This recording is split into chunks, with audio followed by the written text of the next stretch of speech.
Dentro do Hotel Monterey, uma festa animada toma conta do salão da boate.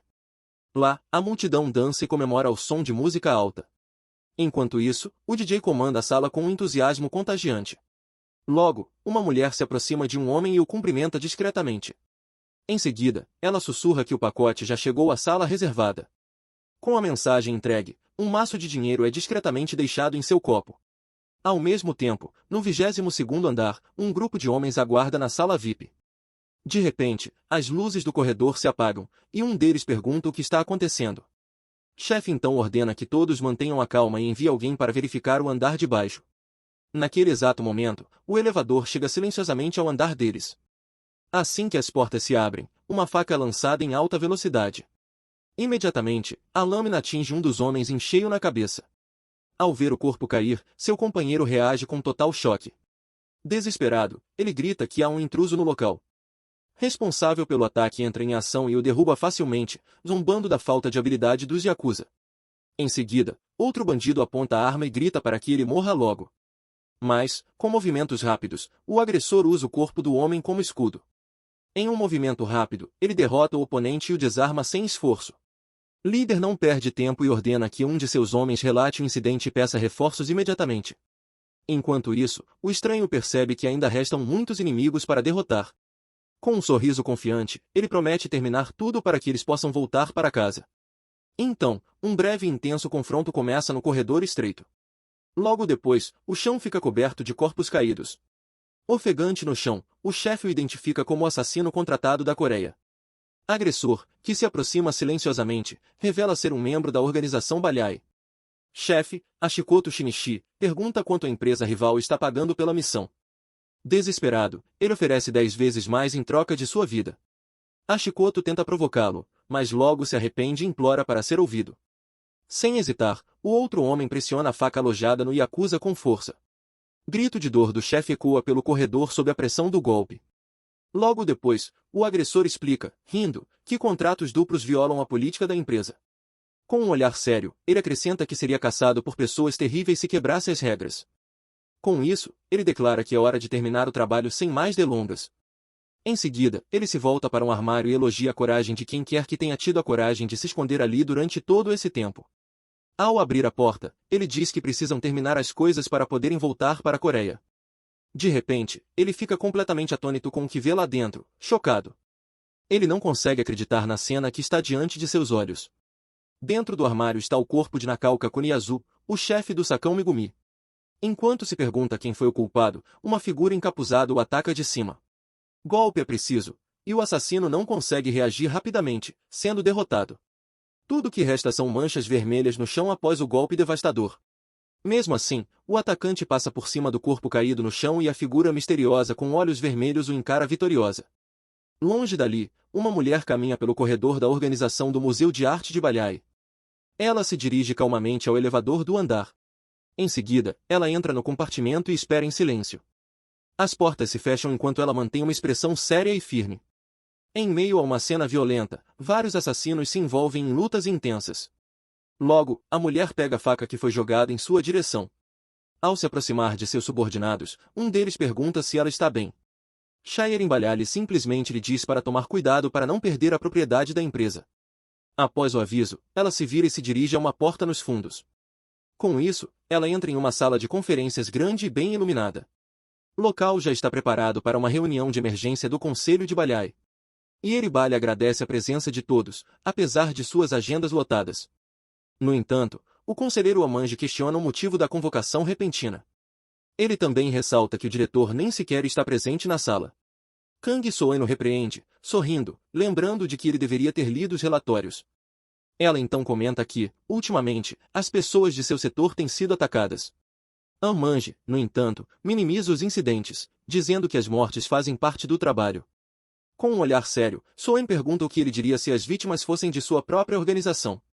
Surpreso, o conselheiro pergunta o que exatamente ela quer dizer com isso. Shire Embalhale confirma que seu colega está certo, revelando várias perdas entre os funcionários. Furioso, o homem se levanta e pergunta quem ousaria confrontar Balyai? Mesmo assim, ela esclarece que nada foi confirmado ainda e que pode não ser uma organização. Vice-diretor, Gudovon, a questiona sobre o que exatamente ela quer dizer com isso. Em seguida, Irimbalhali pega um tablet para apresentar os dados da investigação. A tela ilumina a mesa, capturando a atenção de todos os presentes. Em seguida, ela exibe as fotos e explica que alguns acreditam que pode ser um único indivíduo. Líder conclui que o caso é sério, pois há alguém habilidoso, mas eles ainda não sabem. Kang Soen, por sua vez, acha a ideia improvável e se pergunta por que eles atacariam seus homens. Com uma expressão de dúvida, Gu Dovon sugere que pode ser alguém que eles já conhecem. A mulher reage com surpresa à sua hipótese. Gu Dovon então começa a expor seu raciocínio com calma. Ele continua relembrando o incidente envolvendo o monstro que derrotou os assassinos anos atrás. Esse homem, conhecido pelo codinome Zodiac, tinha uma reputação sombria. Gu Dovon confirma que, após o incidente, ele se aposentou imediatamente. No entanto, ele avisa que a saída turbulenta de Zodiac de Balhai faz dele alguém que deve ser vigiado. Manji discorda, argumentando que tal suspeita sem provas abalaria o moral da equipe. Em resposta, Kang Soen apenas zomba de sua declaração com desdém. Ela então questiona o que as ações passadas do Zodiac têm a ver com o caso atual. Irritado, o conselheiro manda a raposa esperta calar a boca enquanto os adultos estão conversando. Imediatamente, ela saca uma arma e a aponta diretamente para a cabeça dele. Com um sorriso ameaçador, ela pergunta se deve ajudá-lo a sair agora mesmo. Amanji responde que só depois que ele fizer um buraco no crânio dela. Shire Malhar intervém e ordena que os dois terminem a briga imediatamente. Com calma, ela os lembra de que estão em uma reunião oficial. Relutantemente, eles se olham com raiva antes de finalmente recuarem. Gu Dovon então quebra o silêncio e pergunta o que o diretor disse sobre a situação. A mulher se prepara para transmitir a decisão que recebeu de seu superior. Ela os informa que ele deixará os assuntos internos nas mãos do conselho durante sua viagem. Com isso, Dovon afirma que a prioridade é reunir mais provas, já que tudo ainda é circunstancial. Kang Soen, no entanto, questiona o que eles farão se o Zodiac realmente estiver por trás disso. Em resposta, várias figuras encapuzadas se aproximam silenciosamente dela. Os homens se colocam diante de Shire Balhar em sinal de obediência.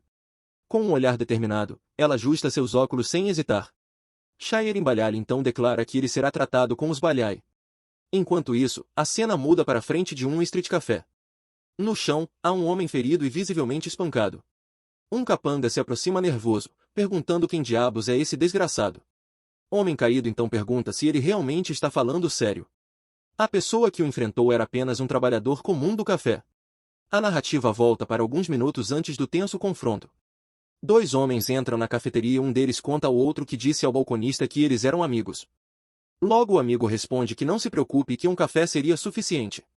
Ao se sentar, o outro grita para que o estagiário traga um americano gelado e um chocolate quente. Atrás do balcão, o funcionário pede educadamente que eles façam o pedido na caixa registradora. Ignorando o pedido, o cliente continua conversando com seu acompanhante. Momentos depois, ele retorna com o pedido. E calmamente o coloca sobre a mesa. Ao se afastar, o funcionário é interrompido quando o homem pisa em seu pé. Cliente pergunta o que é aquilo, e o atendente responde, o que foi pedido. Furioso, ele joga a bebida no chão, gritando que nunca pediu chocolate quente. Em seguida, ele pergunta, quem em sã consciência beberia algo quente nesse clima? Enquanto isso, os outros clientes começam a cochichar sobre a cena. Funcionário da cafeteria tenta explicar que o cliente claramente pediu aquilo. Irritado, ele o agarra pelo colarinho e pergunta por que o estagiário responde tanto. Em seguida, ele o sacode com força, gritando para que ele faça o pedido corretamente. Calmamente, o funcionário pede que ele vá embora, ameaçando chamar a polícia. O homem fica ainda mais irritado e o desafia a fazer isso sem hesitar. No entanto, alguém aparece, bloqueia seu soco e varre suas pernas. Em um movimento rápido, o agressor é jogado com força no chão do café. Deitado, ele se pergunta quem diabos é aquele desgraçado, pois o outro homem diz que a violência não é permitida. Em seguida, o café é derramado diretamente em seu rosto. Com um sorriso, o proprietário Gu Sang-yeol pergunta se essa era a bebida gelada que ele queria. Quando ele dá um passo à frente, o homem grita, perguntando se todos ali perderam a cabeça. Sang-yeol se esquiva facilmente com uma toalha, fazendo perder o equilíbrio. Quando o cliente cai, o proprietário o aconselha a trabalhar mais a força das pernas. Seu amigo fica irritado e pergunta se ele sabe com quem está lidando. Sang-yeol imediatamente chuta a mesa e responde ao tom ameaçador. O objeto voa e atinge o segundo homem diretamente no corpo. Com um olhar furioso, ele promete se vingar da humilhação. Sang-yeol o derruba com um chute preciso e voador no rosto. Deitado no chão, o primeiro agressor geme ao ser chamado de cliente barulhento. Logo o segundo homem também está deitado no chão, completamente derrotado. Sang-yeol diz que não cobrará pelo café e manda os dois irem embora. Com um olhar sério, ele os adverte de que sua hospitalidade termina aqui. Logo depois, os dois são escoltados para fora do estabelecimento sem cerimônia. Assim, Sang-yeol pede desculpas aos clientes pelo barulho. Eles então o parabenizam por seus reflexos rápidos e perguntam se ele costumava lutar. Com um riso nervoso, ele nega e pede que não contenha sua esposa. Nesse momento, o celular do homem começa a vibrar. Ao atender, ele se despede e explica que precisa ir embora, pedindo a todos que se sintam em casa. Horas depois, a cafeteria está vazia e completamente bagunçada. Sozinho no local, o funcionário começa a limpar a bagunça do dia. De repente, alguém entra correndo na loja e grita seu nome. Ele se vira rapidamente para a porta, surpreso com a chegada inesperada. A esposa do chefe entra correndo desesperada, perguntando onde ele está. Calmamente, ele a informa que Sang-yeol saiu há algum tempo. Preocupada, ela se pergunta onde seu marido poderia estar. Em seguida, ele lhe pergunta o que está acontecendo. Ela explica que a ligação foi cortada e que ele não entrou em contato com ela desde então. Naquele exato momento, um dos agressores anteriores chutou a porta com força. Cara entra e grita, exigindo saber onde está o chefe. Imediatamente, a mulher pergunta quem são eles. Agora cercada por um novo grupo. Agressor diz a ela para não se meter, ameaçando mostrar-lhe com quem estão lidando. No entanto, um de seus próprios companheiros o repreende por assustar uma mulher grávida. Completamente aterrorizada, ela observa em silêncio o desenrolar da cena repentina.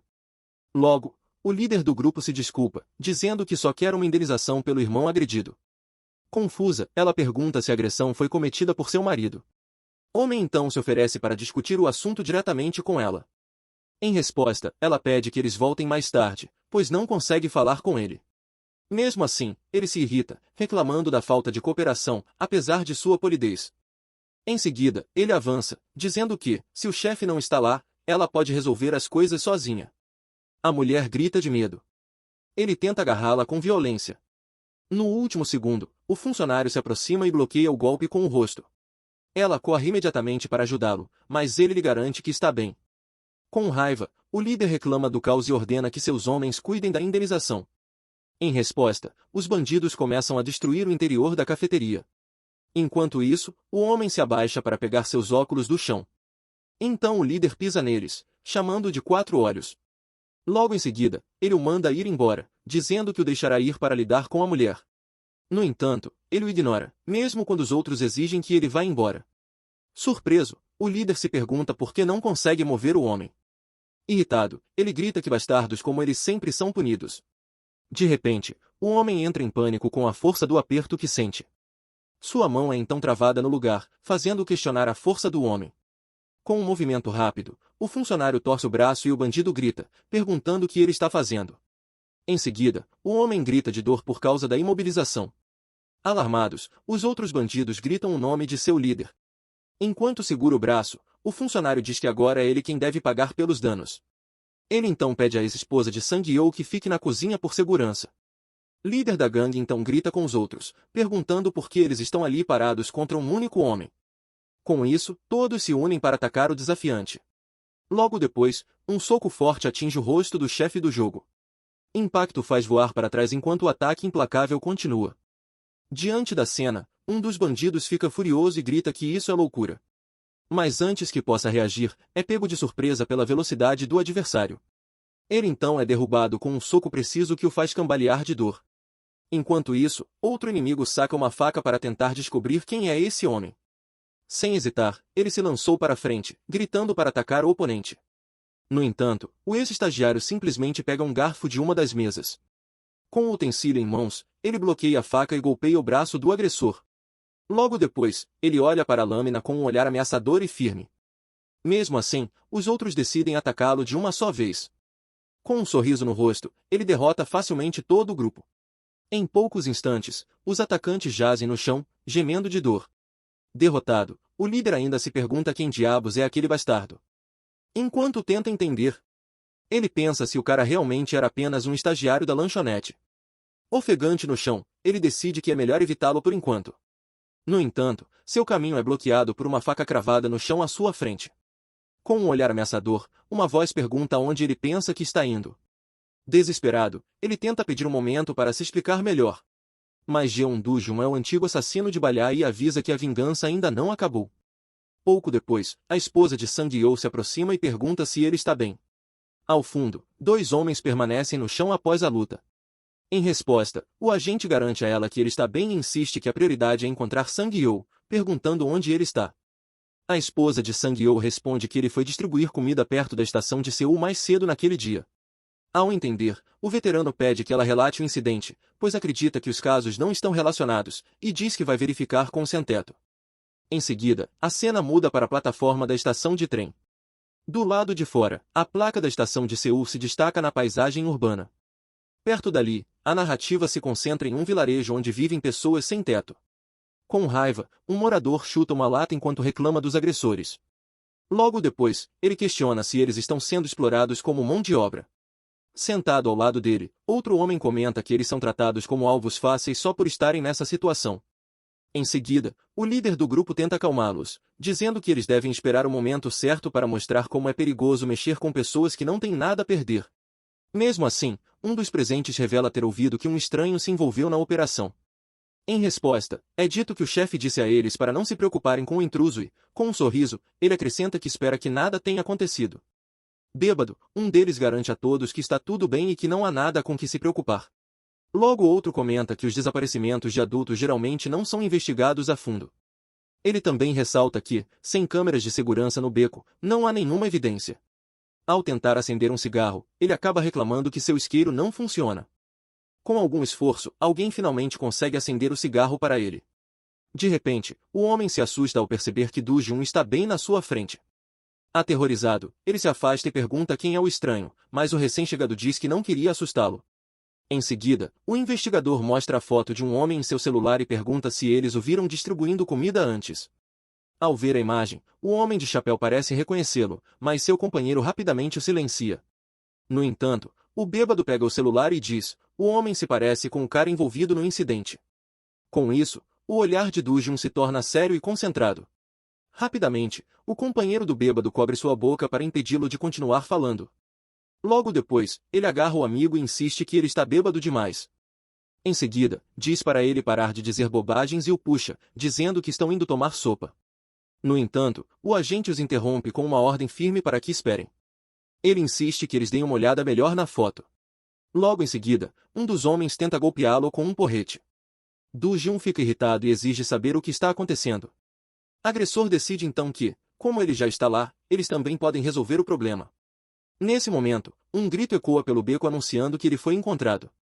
De repente, Do-jun se vê cercado por um grande grupo de homens. Um dos capangas aponta rapidamente para ele e diz ao líder que esse é o homem de quem ele estava falando. Líder sorri e diz que veio verificar o tumulto em seu território. Kakeon-chol, o chefe da gangue, olha para ele e o chama de moleque malandro. Depois disso, ele zomba dizendo que o garoto logo encontrará seu amigo. Com um sorriso cruel, Kaka ameaça que ele se juntará ao outro após a morte, zombando de seu cadeado. Com raiva, o agente murmura um insulto ao grupo sob sua respiração. Kaka responde que nunca deveria ter chamado tanta atenção. Com um grito, o líder ordena que seus homens o capturem imediatamente. Um dos capangas corre em sua direção. Mas logo em seguida ele leva um soco forte no queixo. Em resposta, outro avança com um porrete na mão. Mesmo assim, o lutador se esquiva rapidamente do ataque. Enquanto luta contra os inimigos, ele se pergunta se eles realmente machucaram ou derrubaram Sang-yeol. Sem hesitar, ele se abaixa e o aliado do oponente o atinge diretamente no rosto. Com isso, o atacante fica atordoado com a velocidade e a precisão do movimento. A imagem de seu amigo ferido passa em sua mente, levantando novas dúvidas. Alimentadas pela raiva, ele continua enfrentando o grupo sem pausa. Mesmo sem ter certeza dos fatos, ele decide lidar com os agressores o mais rápido possível. Ao ver a cena, Kaka estala os dedos e chama seus homens de inúteis. Logo em seguida, ele mesmo entra no confronto. Apesar da pressa, o lutador consegue se esquivar do soco com agilidade. Sem perder tempo, ele contra-ataca com um chute preciso na coxa do rival. Com a força do golpe, o inimigo dá um passo para trás, estremecendo de dor. Em retaliação, ele dá um soco e zomba dele, dizendo que o golpe foi tão fraco quanto o de um mosquito. Infelizmente, o braço do protagonista é agarrado, colocando-o em alerta. Furioso, Kak grita que todas as brigas de rua se resumem a isso. Ele então tenta derrubá-lo com um soco, alegando que a força sempre vence. Sua expressão, no entanto, se distorce em surpresa durante o ataque. Jovem pega o soco com uma das mãos, afirmando que não tem tempo a perder. Logo em seguida, ele torce o pulso do oponente com um movimento brusco. Criando distância, ele se concentra totalmente em encontrar Sang-Yeou. Olhando ao redor, ele percebe cacos de vidro espalhados pelo chão. Surpreso, Kak o amaldiçoa por sua agilidade, comparando-o a um rato. Sem hesitar, o lutador pega um dos cacos de vidro do chão. Rival então chuta a terra em sua direção para jogá-lo para fora. Momentos depois, a poeira atinge seus olhos, pegando-o desprevenido. Cansado da situação, o chefe ataca com um soco direto e agressivo. Com os olhos brilhando, o lutador determinado se mantém firme. Ele contra-ataca com um chute preciso que atinge o inimigo em cheio no queixo. Criminoso se pergunta como conseguiu acertar o golpe mesmo sem ver. Ele então tenta desesperadamente recuperar o equilíbrio. Abrindo os olhos, ele vê o oponente segurando o caco de vidro. Com o impacto, um grito de dor ecoa enquanto ele cambaleia para trás. Deitado no chão, ele grita que seus olhos estão doendo e chama o outro de covarde. Em resposta, Do-jun responde que um grupo que atacou uma pessoa indefesa não tem o direito de reclamar. Logo depois, o agressor é agarrado pelos cabelos, ouvindo que eles não têm nem o direito de falar. Em seguida, o interrogador o pressiona, exigindo saber onde está o homem mencionado anteriormente. Ao redor deles, os capangas hesitam, visivelmente abalados pela forma como ele está lidando com tudo. Com um olhar ameaçador, o agente pergunta se seu amigo ainda está vivo. Desesperado, o líder derrotado se quebra e grita que contará tudo o que sabe. Ele confessa que é um grupo que trafica moradores de rua por meio de engano e sequestro. Ele explica que escolheram esse alvo porque ninguém se importava quando eles desapareciam. Ele então admite que sua gangue cooperou em troca de dinheiro. E que tiveram de abandonar Sang-Yeou. Investigador pergunta se eles sabem se ele está vivo e exige saber quem são esses homens. Com o rosto coberto de ferimentos, Kak diz que não sabe a identidade exata dos envolvidos. No entanto, ele se lembra que um deles tinha uma tatuagem com as palavras no Life, sem vida, no pulso. Ao ouvir a descrição, o olhar do lutador fica ainda mais sombrio. Logo depois, o informante implora, dizendo que eles são apenas criminosos desorganizados que não sabem o que estão fazendo. Enquanto implora por misericórdia, Do-jun remove com firmeza o caco de vidro preso no rosto do inimigo. Depois disso, ele se vira e deixa o grupo caído no beco escuro. A cena então muda para uma visão noturna das ruas da cidade iluminadas. Em seguida, o homem atravessa uma faixa de pedestres com uma expressão séria e determinada. Enquanto caminha, ele reflete sobre a audácia de uma organização que sequestra pessoas no meio de Seul. Ele conclui que eles devem ter um apoio poderoso e que ele não pode operar como antes. Assim, ele chega a uma livraria que serve de fachada para uma agência de inteligência. Sem hesitar, ele abre a porta do estabelecimento com firmeza. Logo depois, ele entra no local silencioso e bem iluminado. De costas, uma mulher que organiza os livros pede desculpas pela bagunça. Ela então se vira e o informa que a loja já está fechada por hoje. Visitante afirma que o assunto é urgente e pede para falar com o chefe. Em resposta, o funcionário diz que a loja está fechando e que o chefe não responde a qualquer um. Com isso, ele usa o código secreto dizendo que está procurando o livro mais antigo. Surpresa, a mulher se pergunta como alguém poderia saber aquela frase restrita. De repente, ela se aproxima e tenta contê-lo com um movimento rápido e preciso. Enquanto trocam golpes, o agente resmunga internamente sobre o fato de ter que trabalhar horas extras.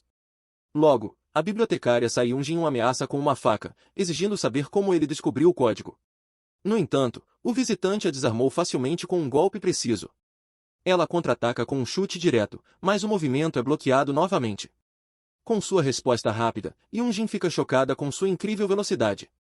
Durante a troca de golpes, ela percebe que os movimentos de seu oponente estão além do normal. Aproveitando-se de uma abertura, intruso a desequilibra, encerrando a luta. Com um sorriso nos lábios, ela admite que está surpresa, já que ele não é um cliente comum. Por fim, a infiltrada encerra a conversa e insiste em saber onde está o chefe. Mesmo assim, Saiyunjin reconhece as habilidades impressionantes de Do-jens, mas o subestima com uma risada zombeteira. Ainda assim, ela percebe que se trata de um rosto desconhecido e decide descobrir mais sobre quem ele é. Em seguida, ela explica que não consegue se controlar quando um estranho usa o código secreto da empresa. Com isso, ela o informa que o chefe não está por perto no momento. Por isso, ela se prepara para agir antes que o responsável retorne. De repente, ela se aproxima com uma faca, convidando-o para uma conversa. Rapidamente, o infiltrado se esquiva do golpe com um movimento fluido. Irritada com o movimento evasivo, a mulher exige que ele pare de recuar. Logo depois, o visitante pisa acidentalmente em um esfregão. Em seguida, ele o pega e o levanta como se fosse uma arma improvisada. Com um olhar sarcástico, Yunjin pergunta como ele planeja lutar com isso. Sem hesitar, o homem usa o cabo do esfregão para desferir um golpe rápido.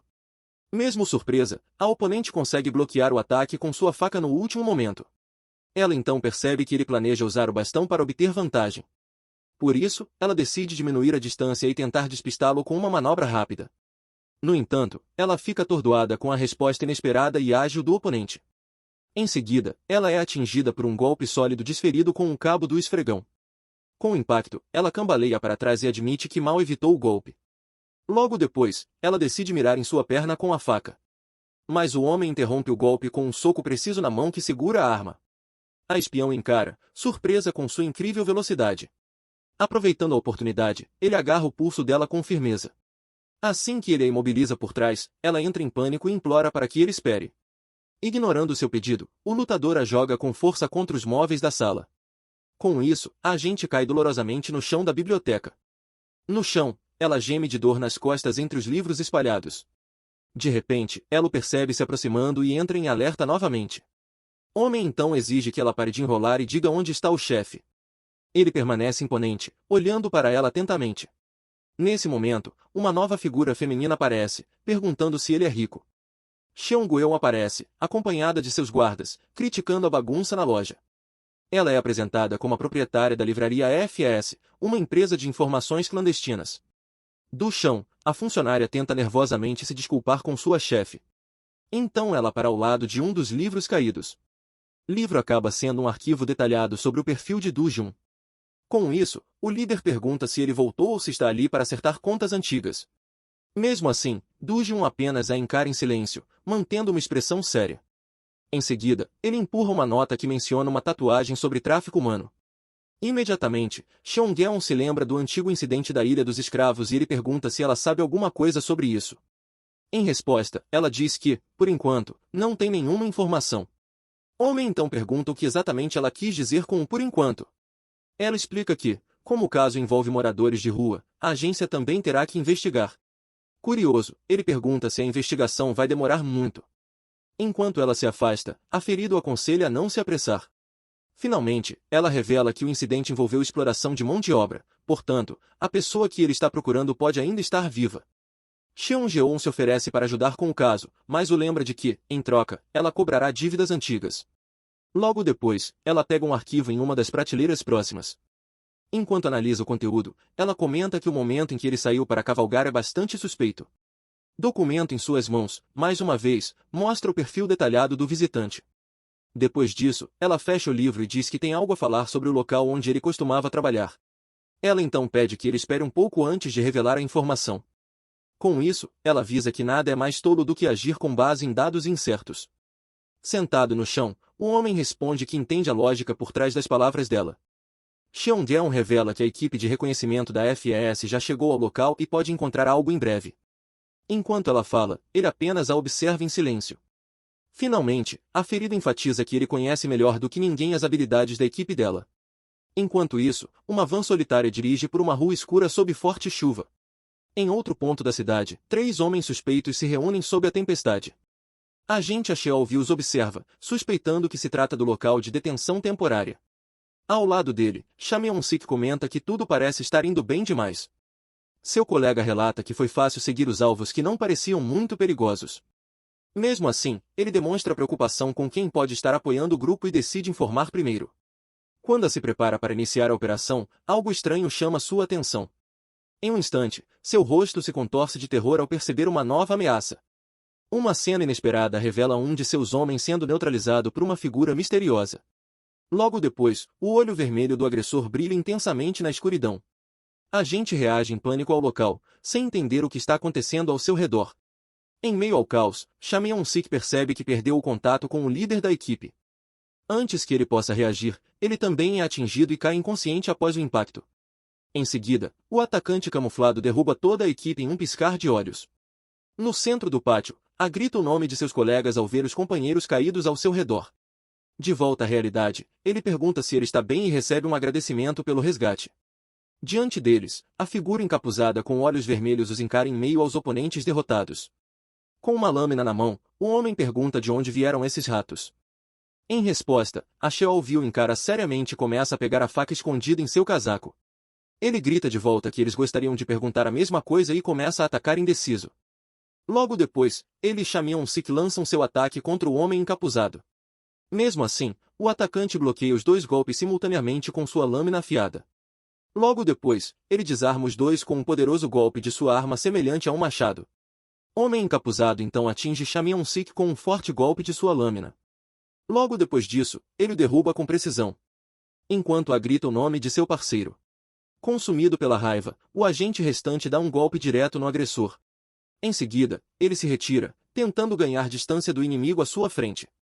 Ao perceber isso, ele compreende que está lidando com adversários muito mais perigosos do que o esperado. Assim, ele decide que o melhor a fazer é se retirar e se apresentar à agência o mais rápido possível. No entanto, a figura encapuzada o alcança antes que ele possa fugir e o agarra com força. Derrotado, a Sheol-Vi não resiste ao golpe final que o imobiliza completamente. Logo, seu corpo permanece imóvel sob a chuva que cai constantemente. Agressor observa, murmurando que essas pragas estão se juntando, o que ele acha irritante. De volta à livraria, um dos telefones do guarda começa a vibrar inesperadamente. Rapidamente, o segurança se aproxima e sussurra que há um problema que a pegou desprevenida. Em choque, Cheon-Dae não consegue acreditar e pergunta o que significa aniquilação total. Com isso, o guarda explica que teve de enviar outro membro por não ter recebido nenhum relatório de status. Em seguida, ele confirma a terrível notícia de que todos os agentes enviados foram derrotados, deixando Cheon-Dae sério. A cena então muda para o Porto Marítimo Oeste. Dentro de um carro, as mãos de um homem são mostradas amarradas. Ao seu lado, ele e vários outros sentam-se em silêncio. Quando recupera a consciência, o homem se pergunta onde está e tenta se lembrar do que aconteceu. Sua mente então volta para algumas horas antes, perto da estação de Seul. Lá, Gu Sang-yeol estava caminhando enquanto dizia à sua esposa pelo telefone que já estava indo para casa. Ela o elogia por seu trabalho voluntário, deixando-o feliz por ser reconhecido. Enquanto ele desce as escadas, eles combinam de jantar juntos mais tarde. De repente, um barulho estranho o assusta e ele se vira, perguntando se alguém está bem. Logo depois, ele olha para baixo, chocado com a cena diante dele. Um grupo de homens mascarados está segurando alguém, reclamando que deveriam ter agido mais rápido. Ao ver isso, Sang-yeol grita com raiva, exigindo saber o que eles estão fazendo. Com um ataque repentino, seu celular cai no chão enquanto sua esposa pergunta o que aconteceu. Agora, ferido, ele ouve a voz dela chamando seu nome em desespero. Mesmo ferido, ele olha para os agressores antes de ser derrubado. Criminoso então comenta que ele simplesmente estava no lugar errado na hora errada. Em seguida, um forte chute o atinge e ele perde a consciência. De volta ao presente, um carro para em uma área remota. Perto dali, um grupo de homens espera em frente a um armazém escuro. Logo, um dos captores ordena que os reféns entrem rapidamente no prédio. Lá dentro, um dos prisioneiros é empurrado com força para o chão de concreto. Ele geme de dor, tentando se recuperar do impacto. De repente, seus olhos se arregalam em um terror absoluto. Ele fica ofegante com a cena horrível à sua frente. Ao lado de dois corpos imóveis, um homem grita em pânico, sem entender o que aconteceu. Logo depois, uma figura camuflada segurando um machado pergunta se ele viu o que aconteceu. A cena então muda novamente para a biblioteca da FES. Lá, alguém pede desculpas educadamente por um problema desagradável. Dujin então solicita as informações da FES, dizendo que precisa verificá-las ele mesmo. Sentada em frente a ele, Cheon-Dae observa silenciosa e atentamente. Ao insistir em seu pedido, a mulher concorda, mas diz que há algo que precisa ser feito primeiro. Cheon-Dae então revela que tem algo importante a dizer. Investigadora ouve em silêncio, aguardando a revelação. Com isso, ela menciona Balyai, o lugar onde ele costumava viver. Enquanto um de seus guarda-costas acende um cigarro. Ela avisa que há situações preocupantes acontecendo lá. Dujin imediatamente pergunta o que exatamente ela quer dizer com isso. Ela explica que os agentes da Balyai foram encontrados mortos e que os agentes da empresa estão agindo para encontrar o culpado. Cheon-Dae continua dizendo que eles estão investigando a história de ex-funcionários e de outras organizações. Por causa disso, ela conclui que ele também está na lista de suspeitos. Ela então o lembra de que ainda há pessoas em Balhae que o odeiam e pergunta o que aconteceria se ele desaparecesse de repente. Foi quando Gu Sang-yeol o salvou, evitando uma queda fatal. Do-jun se lembra dos dois chorando e se abraçando naquele momento difícil. De volta ao presente, ele conclui que aquele amigo é sua única família. Ele então admite para Cheon-geon que muitos problemas surgiram por causa de decisões passadas. Mesmo assim, ele enfatiza que Sang-yeol não teve culpa em nada disso. Ela o observa atentamente enquanto ele fala e acrescenta que foi isso que ele afirmou. Ela também comenta que, embora os problemas sejam comuns para os informantes, esse caso é diferente. Ao se levantar, ela avisa que a situação pode levar a um conflito com Balhae e envolver sérios riscos. Nesse momento, Saeunjin se aproxima dos dois. Então Cheon-geon a agarra pelo braço e diz a Do-jun para levá-la com ele. Surpresa, Saeunjin pergunta o que isso quer dizer enquanto ela e Geon explicam que é difícil oferecer mais ajuda. Indignada, ela protesta que sua opinião deveria, pelo menos, ser ouvida. Mesmo assim, Cheon-geon insiste que ele a leve, garantindo que ela será de grande ajuda. A cena muda para a cidade de Praga, na República Tcheca. Lá, um homem atende o telefone em um quarto de hotel. Enquanto limpa as mãos calmamente, ele questiona o fato de ter que voltar ao trabalho tão repentinamente. Logo depois, um homem cai inconsciente no chão após um confronto violento. Do outro lado da linha, seu superior pergunta se algo aconteceu e diz que eles precisam iniciar uma investigação. Em seguida, a voz revela que eles investigarão Jeon Do-jun, o ex-supervisor daquele homem. Ele é Shin Gan-woo, do batalhão de inspeção de Balhae e sucessor de Do-jun no passado. Cercado por corpos, Shin Gan-woo concorda, por telefone, em voltar à investigação. Logo atrás dele, um sobrevivente se levanta silenciosamente com uma faca. Homem o amaldiçoa com raiva, cerrando os dentes antes de atacar. Enquanto ele avança, o investigador o repreende por ser descuidado. Com um movimento rápido, ele contra-ataca com um golpe direto no pescoço. Golpe cai com firmeza, e o homem reage com dor e surpresa. A ação termina com um movimento rápido e preciso. Ele observa o resultado com o rosto manchado de sangue e um olhar frio. De repente, passos apressados são ouvidos se aproximando da sala. Uma equipe de apoio entra gritando em choque com a cena. Um dos homens pergunta, surpreso, se o agente cuidou de tudo sozinho. A equipe olha para a cena com ele em pé no meio da devastação. O grupo então se aproxima por trás, aguardando novas ordens. Logo, ele informa por telefone que a missão está concluída e solicita a limpeza. De volta ao porto, Saeunjin reflete que já tinha a sensação de que Do-jun não era comum. A mulher se aproxima e comenta que o passado dele como agente de elite da Balhae é incrível. Ela então pergunta curiosamente sobre o salário e os benefícios que ele costumava receber. Com um sorriso, ela diz que está apenas brincando, enquanto ele permanece em silêncio. Ele então diz que eles chegaram ao último local informado. Olhando para o porto, ele observa que nada parece incomum à primeira vista. Mas avisa que eles não têm tempo e que a prioridade é atrair os alvos. Ela concorda que eles precisarão de uma isca para atrair quem estiver se escondendo. Ela então se oferece para cuidar de tudo a partir daquele momento.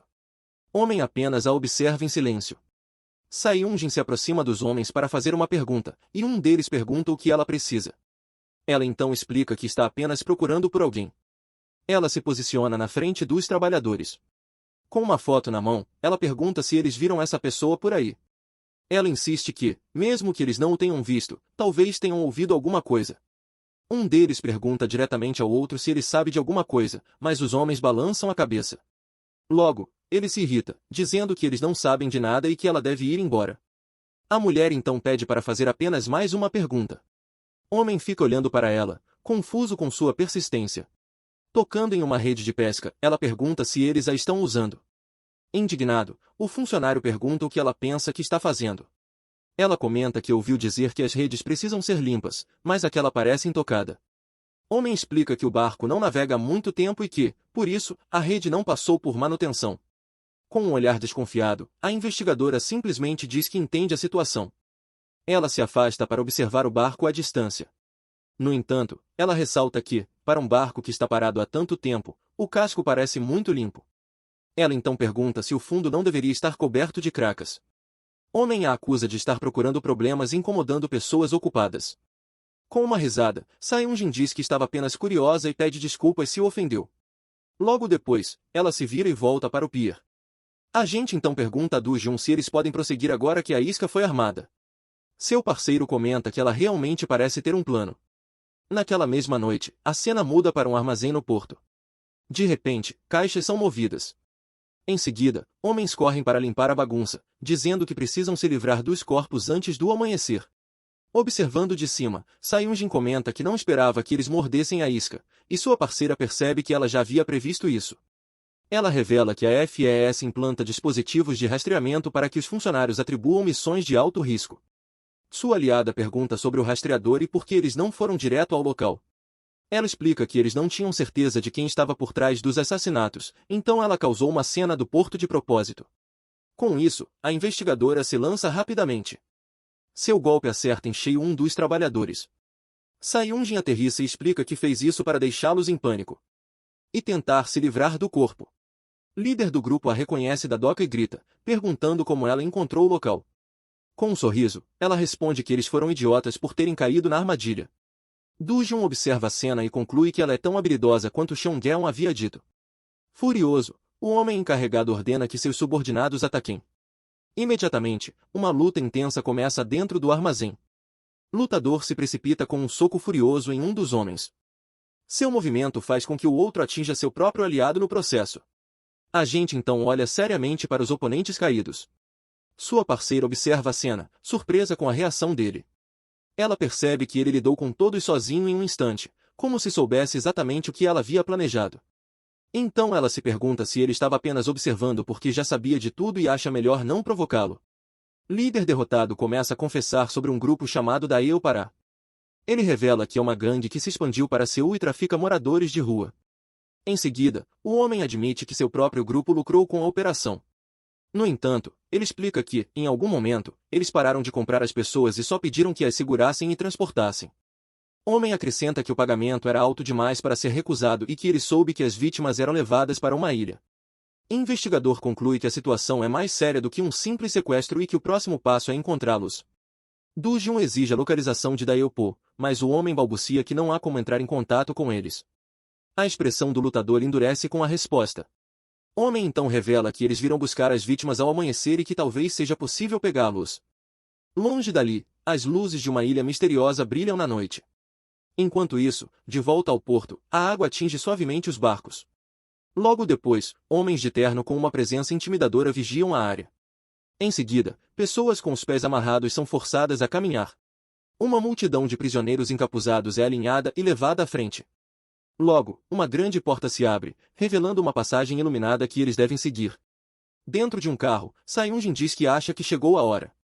Ela então questiona se a equipe está planejando algo, já que eles revelam as informações com tanta facilidade.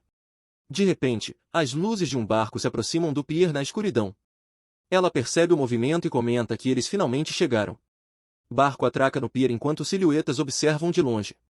Logo, os homens de Daeopará caminham pelo cais para encontrar os trabalhadores. Líder do grupo local os cumprimenta e agradece por terem vindo.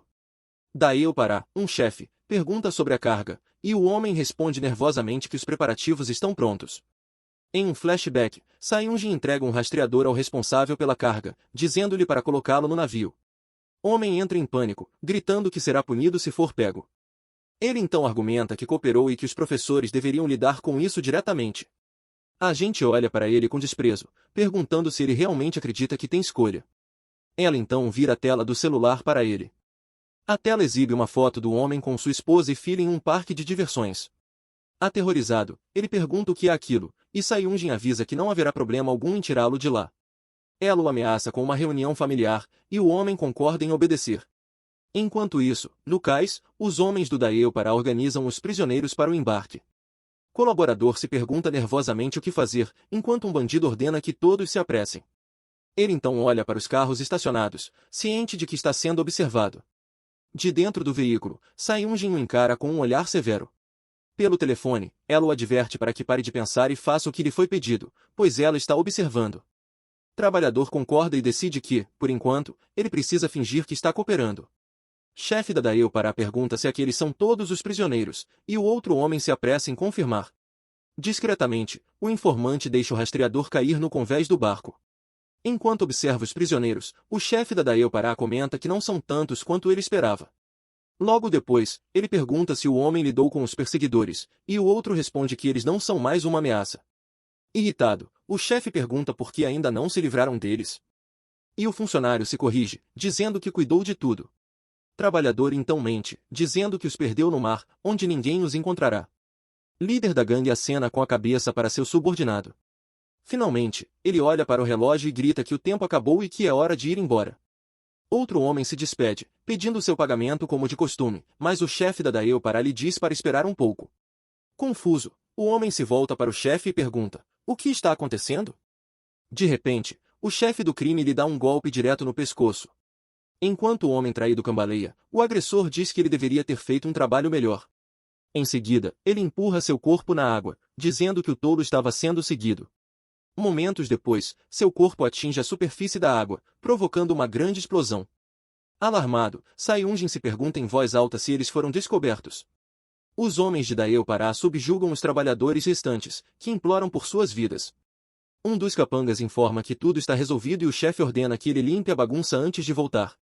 O investigador pergunta se eles não deveriam ir embora, mas Dujun argumenta que atacar agora pode atrasar as coisas. Ela fica em silêncio, observando com uma expressão séria. A gente explica que é melhor checar o rastreador primeiro, já que não há garantia de que eles falarão. Enquanto isso, o barco de Daeopara sai do porto em alta velocidade. A ferida confirma em seu telefone que o sinal do rastreador está funcionando corretamente. Pequeno dispositivo pisca discretamente no convés do barco que está partindo. Ela segue o caminho do barco usando o rastreador em seu telefone.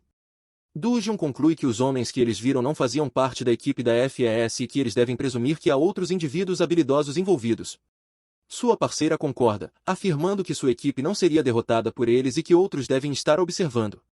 Ela então relata que informou a empresa para investigar, enquanto ele permanece em silêncio. De repente, a investigadora se volta para ele, dizendo que tem uma pergunta. Ela comenta que ele parece ter uma ligação com o CEO e pergunta como os dois se conheceram. Ele pergunta por que ela está tão curiosa sobre o chefe. Ela explica que é um hábito profissional. Sua vida depende de informações. Ela acrescenta que o CEO nunca demonstrou tanto favoritismo com ninguém antes. Em seus pensamentos, ela conclui que definitivamente há algo acontecendo. A gente então pergunta se por acaso eles se conheceram quando Dujin estava em Balhae. Uma lembrança de um corredor de hotel passa em sua mente.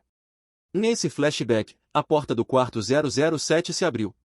Dentro do quarto, vários homens jaziam inconscientes no chão. Logo depois, uma mão toca suavemente seu ombro. A memória mostra Cheongel machucada no chão da sala. Em frente a ela, Dujun apenas observava em silêncio. De volta ao presente, Sayunjin pisca e pergunta se o relacionamento deles era desse tipo. Ele responde que não há necessidade de revelar o passado. Eles simplesmente se conheceram enquanto trabalhavam. Ela reclama que a resposta dele foi muito sem graça. Dujun então pergunta como ela conheceu o diretor Angel, já que eles pareciam confiar muito um no outro. A mulher faz uma breve pausa antes de responder à pergunta dele. Ela então diz que, assim como ele, a conheceu no trabalho. De repente, ela fica surpresa ao confirmar que o destino deles é realmente uma ilha. Ela rapidamente percebe que o lugar realmente existe, apesar de não estar em nenhum mapa. Ao chegarem, encontram o barco do sequestrador ancorado em uma enseada. Enquanto ela avança, Sayunjin pisa em uma pedra e pede que ele diminua um pouco a velocidade. Mesmo vendo que ela está com pressa, Dujun continua atravessando a floresta sem responder. A gente pergunta se ele está ignorando e diz que eles precisam avaliar o terreno da ilha primeiro. De repente, os olhos do homem se arregalam quando ele vê algo na cabeça. Naquele instante, ele reagiu rapidamente e bloqueou uma faca que estava apontada para Sayunjin. Ele percebeu imediatamente que uma lâmina estava perto de seu pescoço. Ele então se esquiva, bem a tempo. Lutador imobiliza um homem com uma faca, todos sendo atacados. Com raiva, ele exige saber o que aquele cara está fazendo ali. Intruso, Choi Seo-ho, ex-superior de Dujun, diz que não esperava encontrar seu famoso Júnior. Apesar da chuva forte, um homem sai de um carro e se aproxima de um prédio. Enquanto caminha, ele se pergunta se aquele foi o último lugar que o ex-agente Dujun visitou. A placa revela que se trata da agência de inteligência do submundo, a livraria FES. Por causa disso, o homem entra no estabelecimento. Ao mesmo tempo, um disco é lançado com força no ar. Logo depois que um tiro atinge o alvo e o estilhaça. Vários outros criam pequenas explosões de fragmentos. Em seguida, o vice-diretor do Museu de Arte de Balihai, Koldovon, aparece segurando uma espingarda. Depois disso, ele oferece a um homem os documentos que contêm informações sobre o ex-agente. Vice-diretor garante que tudo sobre o alvo está lá, desde missões até detalhes pessoais. Além disso, ele diz que os dados vão até o momento em que ele se aposentou após um incidente. Investigador Shingan-Vo o encara com uma expressão séria. Seu olhar permanece firme e inabalável. Logo, o subordinado questiona sua certeza de que Du Jun causou a tragédia envolvendo a equipe. Com um leve sorriso, o homem responde com uma única palavra, FES. Ele revela que o ex-agente visitou a FES recentemente. Por essa razão, ele acha suspeito que alguém que já se aposentou retorne ao local. Logo em seguida, ele levanta a espingarda em um movimento rápido. Em seguida, pergunta se o interesse do outro no caso é porque envolve seu antigo superior. Outro homem fica olhando para ele em silêncio, impassível. Em seguida, ele afirma que nunca mistura assuntos pessoais com trabalho. Vice-diretor observa com um olhar desconfiado. Naquele momento, outro disco é lançado no ar. Ele imediatamente o abate, atingindo o objeto no ar. Embora ainda desconfiado, ele decide confiar o trabalho ao agente. Enquanto isso, Du-Ger é surpreendido por um homem idoso. Ele rapidamente pergunta o que o agressor está fazendo ali. Homem, Choi Seo-ho, seu ex-chefe, fica surpreso ao encontrar seu ex-colega popular naquele lugar. Em seguida, o veterano desfere um golpe rápido. Com a força do impacto, ambos são arremessados contra as árvores. Old Man comenta que ouviu falar de bisbilhoteiros e pergunta se ele é um deles. Ao ouvir a palavra, nós, o ex-agente, concluímos que o atacante está do mesmo lado que daí Pará. Dessa forma, ele se lembra de Saiyunjin suspeitar que havia reforços apoiando os inimigos. Homem então zomba dele, perguntando se ele veio para apreciar a mulher sozinho. Furiosa, a Becca aparece e exige saber o que o velho acabou de dizer. Imediatamente, o agente pede que ela se afaste, dizendo que enfrentará o inimigo sozinho, deixando-a confusa sobre o relacionamento deles. Veterano ri e pergunta se o adversário não está enferrujado. Em seguida, critica seu trabalho em equipe. Imediatamente, ele avança pela grama em alta velocidade. Os dois então se chocam e fazem um confronto direto de lâmina contra lâmina. Em seguida, o ex-agente contra-ataca com um golpe. Ele grita com o esforço do movimento. Mesmo assim, o oponente zomba dele, dizendo que seus movimentos continuam tão ruins quanto antes. Em seguida, ele desfere um ataque poderoso em sua direção. Ele passa correndo, errando o golpe. Logo depois, o outro homem sente a pressão. O atacante sorri com uma aura ameaçadora. Ele então grita que o motivo da desvantagem de seu rival é sua pressa. Ferido, ele decide que precisa terminar a luta rapidamente, mesmo que isso lhe custe. Afinal de contas, encontrar mais assassinos como esse só trazeria o resgate de Saiyunjin. Observando de longe, Saiyunjin fica atônita com a notável habilidade do oponente. Naquele momento, ela percebe uma tatuagem de escorpião no braço de Choi Seo-ho. De repente, a mulher arregala os olhos ao reconhecer aquela marca. Uma lembrança de sua pesquisa surge em sua mente. Ela se lembra do arquivo do inimigo, um assassino de nível S com o codinome Scorpion. Relatório o descrevia como um veterano ativo desde a fundação do museu. Ele era conhecido por suas incríveis habilidades com a adaga, o que lhe rendeu uma avaliação perfeita. A luta entre os dois continua com uma intensa troca de golpes. A agente lembra que suas técnicas foram incorporadas até mesmo no treinamento de novatos, concluindo que seu aliado já sabia tudo. Com determinação, o lutador avança com sua lâmina. Adversário, no entanto, consegue bloquear o ataque com facilidade. Aproveitando a abertura, o primeiro homem tenta outro golpe. Mesmo assim, o veterano apenas sorri com desdém. Em seguida, ele consegue usar sua própria faca para se defender. A lâmina quase atinge o peito do desafiante. Sem ter tempo de reagir, o velho dá um chute alto. Com o impacto, o outro é jogado para trás, perdendo o equilíbrio. Olhando para trás, ele percebe que está encurralado. Imediatamente, o agressor o alcança e o agarra firmemente pelo pescoço. Com um sorriso, ele pergunta se o inimigo sabe de alguma coisa. Homem o encara com ódio, incapaz de responder. Ancião grita que ele só se tornará o mais forte se conseguir resistir. Logo em seguida, ele levanta a faca e o desafia a resistir ao próximo golpe. Em um movimento desesperado, o homem encurralado agarra o dedo de seu agressor. Movimento inesperado pega completamente de surpresa. Com isso, o homem mais jovem aproveita a chance de escapar do golpe. A observadora se lembra de algumas informações sobre os alvos do escorpião. Chocada, ela percebe que as marcas deixadas neles parecem vir de uma reação interna. Ela então grita em desespero para que seu aliado tenha cuidado. Nesse momento, a arma do veterano se ativa com um brilho. Fighter observa a cena com um olhar concentrado. Ele rapidamente consegue recuar antes de ser atingido por um efeito explosivo. O oponente então comenta que, como esperado, ele não desistiu. Em seguida, ele o convida, de forma zombeteira, para lutar novamente. Ele diz que precisa justificar seu salário, mas que não vale a pena eliminar um colega agente. Alvo então identifica a arma como uma versão modificada da faca de Vespa. Ele entende que a nova versão emite um gás que causa uma forte reação. Mesmo assim, ele conclui que a quantidade de gás armazenada tem seus limites. Inimigo o aconselha a pensar com cuidado, pois a vida é a prioridade máxima. Fighter, no entanto, o encara com um olhar desafiador. De repente, ele avança rapidamente em direção ao oponente. Agressor o bloqueia com habilidade, usando sua faca. Irritado, ele reclama que o outro o está ignorando, chamando de alguém sem habilidades sociais. De repente, o desafiado se lança para frente, segurando um objeto na mão. Com ele, golpeia a mão do oponente, fazendo-se contorcer de dor com o impacto. Em seguida, ele exibe um sorriso sinistro.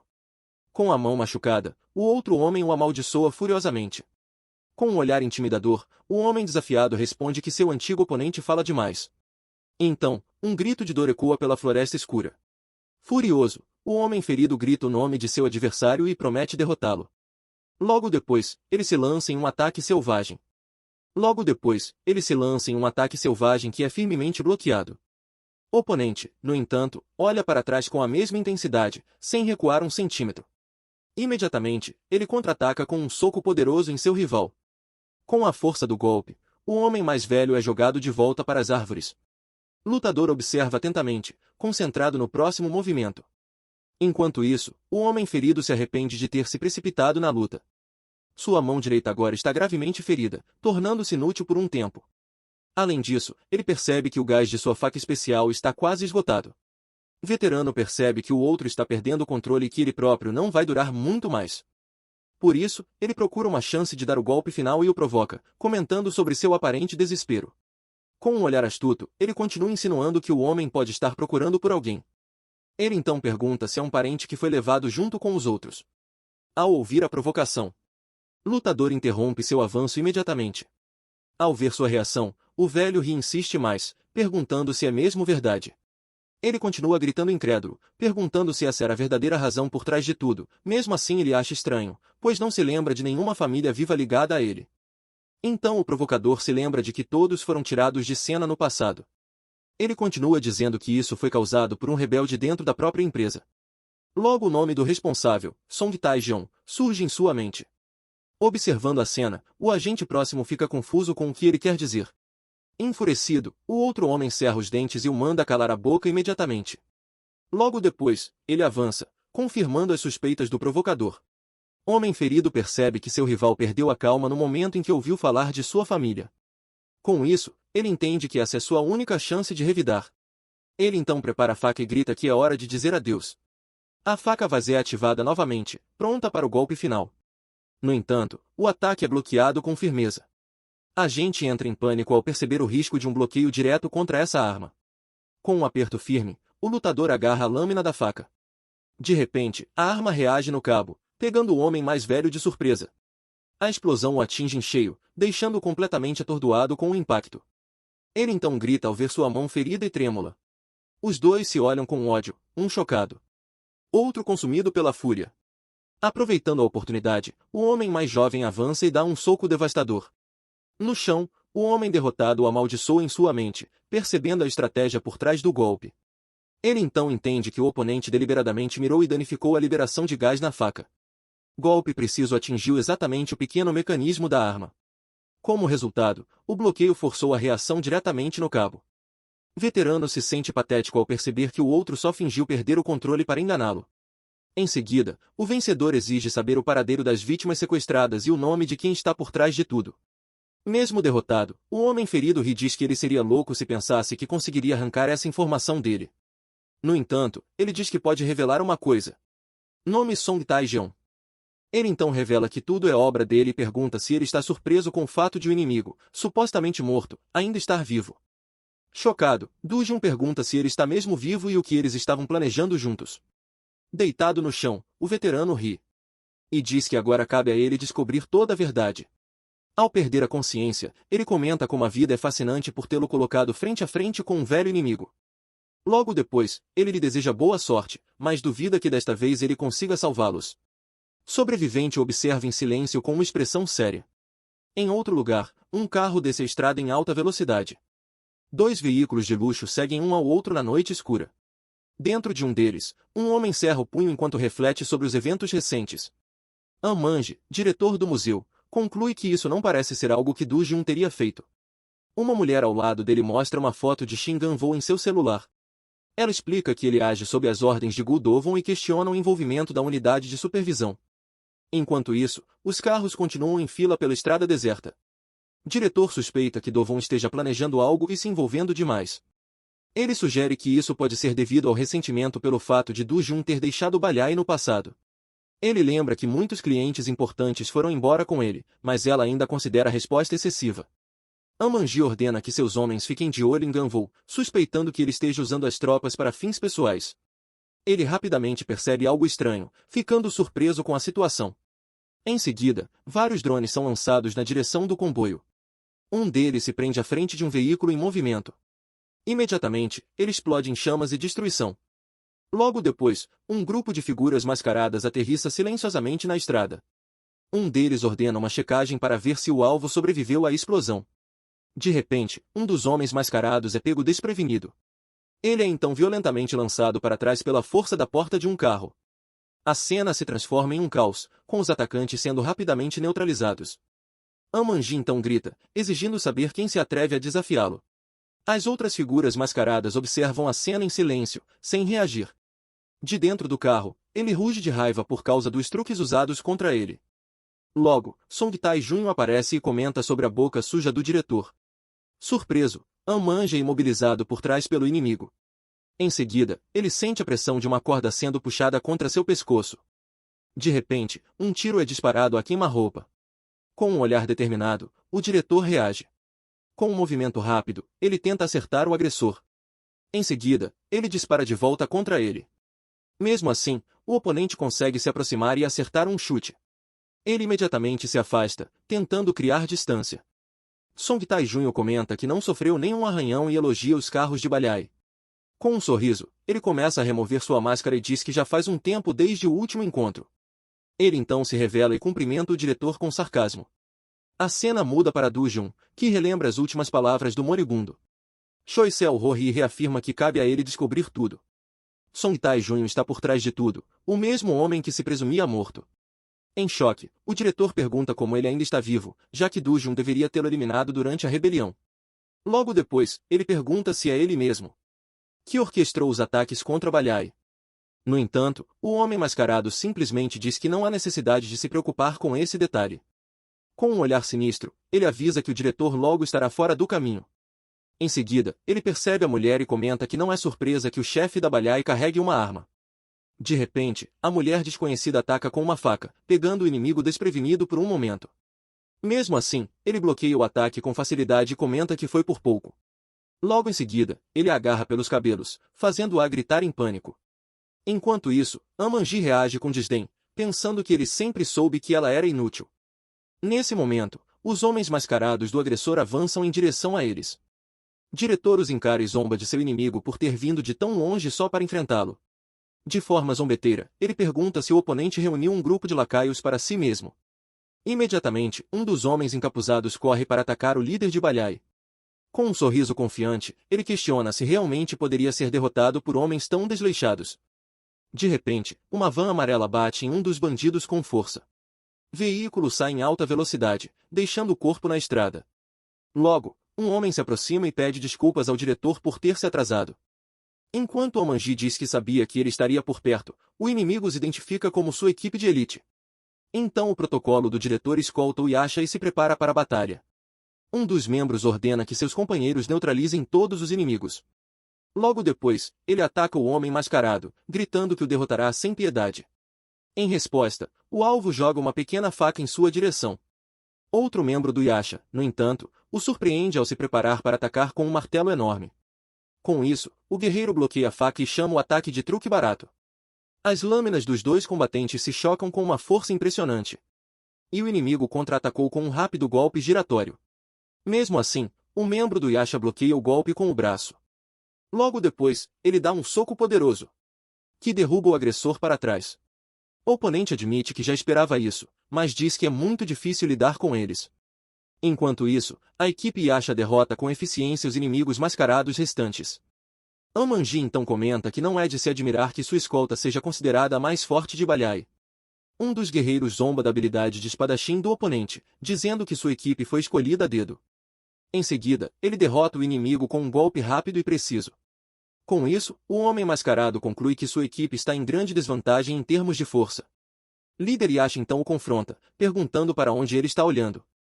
Ele imediatamente ataca e pergunta se o inimigo está realmente em posição de ficar tão relaxado.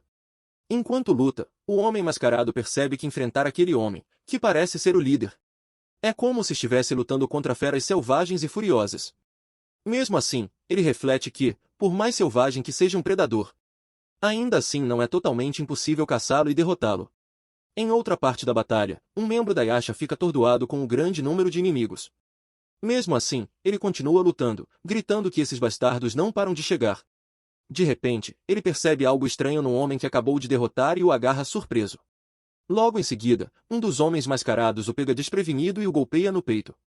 Mesmo ferido, Dujin agarra a perna de seu oponente com força. Com isso, o lutador Yasha se vê cercado por inimigos que se assemelham a feras selvagens. Então, o líder inimigo sorri e diz que seus assassinos foram treinados para ignorar a dor. Ele imediatamente salta em direção a outro membro da escolta. Ele então grita que derrubar um Yasha será fácil para seus homens. Comandante Yasha o encara com um olhar de pura fúria.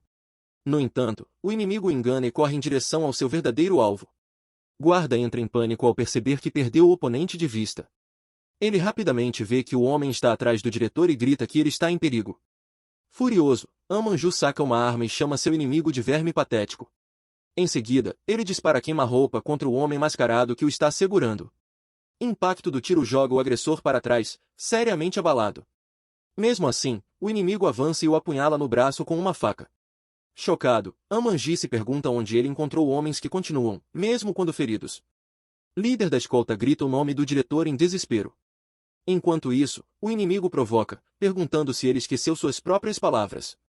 Com fúria, o homem avança e ataca o adversário com um machado. Adversário sorri e diz para ele se concentrar, perguntando para onde ele está olhando. Comandante o amaldiçoa com um olhar de puro ódio. Em seguida, ele recebe um golpe certeiro no rosto. Com o impacto, ele cai, visivelmente machucado. Os outros membros do Yasha correm para o diretor, perguntando se ele está bem. Enquanto amaldiçoa o inimigo, um dos homens sugere que seu líder precisa de tratamento primeiro. À distância, o homem mascarado zomba dele, perguntando o que aconteceu com sua arrogância. Em seguida, ele os observa das sombras com um olhar sinistro. Como a situação havia chegado a esse ponto, ele decidiu segurá-los para que o diretor pudesse escapar. Logo depois, ele lança uma granada de fumaça e grita para seus companheiros aproveitarem a chance e fugirem. Com isso, os outros membros do Yasha correm para colocar o diretor em segurança. Song Tai-jun apenas ri de forma zombeteira e ativa um pequeno dispositivo em sua mão. Com um sorriso, ele comenta sobre a comovente demonstração de lealdade. Enquanto isso, o homem Yasha é cercado e rapidamente subjugado pelos homens mascarados. Os outros dois membros da escolta gritaram para o diretor segui-los até um local seguro. De repente, um drone surge da fumaça e começa a persegui-los. Com isso, os dois olham para o céu, preocupados com a nova ameaça. Em outro lugar, um dos aliados do inimigo informa que encontrou Amanji. Ele então diz que eles estão indo em direção às casas atrás da montanha e que devem continuar andando. De repente, um dos Yasha percebe que algo está se aproximando. A cabeça de seu antigo aliado é jogada perto de seu rosto. Logo depois, Song Tai-jun o confronta, questionando como ele pode se chamar Yasha se tem medo de algo tão trivial. Enquanto um de seus homens grita de dor, o diretor assiste a tudo com uma expressão séria. No chão, o homem mascarado elogia o oponente por ter chegado tão longe com um corpo tão fraco. Finalmente, ele afirma que é hora de acabar com tudo para Amanji. Um grito de dor ecoa pela floresta escura. Zombeteiramente, o atacante comenta que o homem chegou longe com um corpo tão fraco. Em seguida, ele se volta para seu verdadeiro alvo e diz, é hora de acabar com Amanji. Mesmo ferido, o diretor o encara com uma expressão desafiadora e determinada. Com os olhos focados, ele se prepara para responder ao ataque iminente. Imediatamente, Amanji avança furiosamente em direção ao seu oponente. Inimigo apenas sorri, zombando dele por se esforçar tanto naquela condição. Em um movimento surpreendente, ele ataca com um chute alto enquanto amaldiçoa o inimigo. Logo depois, ele pega o machado e grita que nunca cairia sem lutar. Com isso, Amanji balança a arma com toda a sua força. Mesmo assim, o oponente se esquiva do golpe com um sorriso zombeteiro. Ele então contra-ataca com um soco poderoso no peito do diretor. Com o impacto, Amanji grita de dor e é violentamente jogado para trás. Completamente derrotado, ele cai na grama, incapaz de se levantar. De frente para o agressor, ele só consegue xingá-lo com seu último suspiro. Deitado ali, ele pergunta qual é o objetivo do homem mascarado e se é uma vingança contra Baliai. Homem apenas o observa com um olhar frio e silencioso. Amanji então grita que reunir alguns lacaios não será suficiente, pois Du Jun o encontrará. Com um sorriso sinistro, o agressor se prepara para terminar o confronto. Ele então afirma que não importa se Du Jun descobrir, porque ele terá o mesmo destino. Em outro lugar, Du Jun fica chocado ao saber que Song Tae-jun está viva e questiona a conspiração. Com suas últimas forças, Choi Seo-hori diz que cabe a ele descobrir a verdade. Em seguida, ele comenta como a vida é interessante por tê-lo reaproximado de seu inimigo dessa maneira. Logo depois, ele lhe deseja boa sorte, mas duvida que Du Jun seja capaz de salvá-los desta vez. Du Jun observa em silêncio com uma expressão séria. Ele então conclui que, se o antigo aliado estiver vivo, o Baliai pode estar envolvido no caso. Vários anos atrás, o Museu de Arte de Baliai foi palco de uma grande conspiração. Um homem com uma faca sorri com uma expressão ameaçadora. Em seguida, ele é mostrado mobilizando outro com um olhar sinistro. Baliai ganhou uma reputação de trabalho limpo e expandiu suas operações no setor. No entanto, com o tempo, alguns assassinos começaram a agir fora do controle da empresa. Como resultado, foi criado um departamento de assuntos internos para manter os assassinos sob controle. Esse departamento recebeu autoridade para punir qualquer assassino que violasse as regras da empresa.